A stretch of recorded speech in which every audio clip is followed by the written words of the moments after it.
ಗದಗ ಜಿಲ್ಲೆಯ ಲಕ್ಕುಂಡಿ ಗ್ರಾಮದಲ್ಲಿ ನಿಧಿ ಸಿಕ್ಕಂತಹ ಪ್ರಕರಣ ಮೂರನೇ ದಿನದ ಉತ್ಖನನದ ಕಾರ್ಯಾಚರಣೆ ನಡೀತಾ ಇದೆ.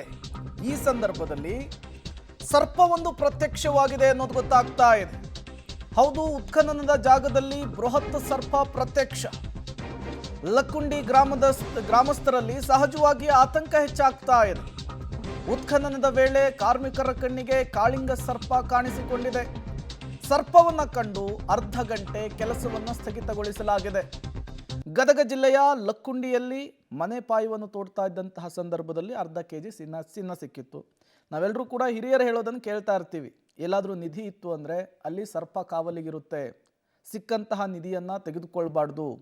ಹಾಗಾಗಿಯೇ ನಿಧಿ ಹುಡುಕೋರು ನರಬಲಿ, ಪ್ರಾಣಿ ಬಲಿಗಳನ್ನು ಕೊಟ್ಟು ಶಾಂತಿ ಹೋಮಗಳನ್ನೆಲ್ಲ ಮಾಡಿಸಿ ಅದಾದ ಮೇಲೆ ನಿಧಿಯನ್ನು ವಶಕ್ಕೆ ಪಡೆದುಕೊಳ್ಳುವಂತಹ ಕೆಲಸವನ್ನು ಮಾಡ್ತಾ ಇದ್ದಾರೆ ಅಂಥೇಳಿ.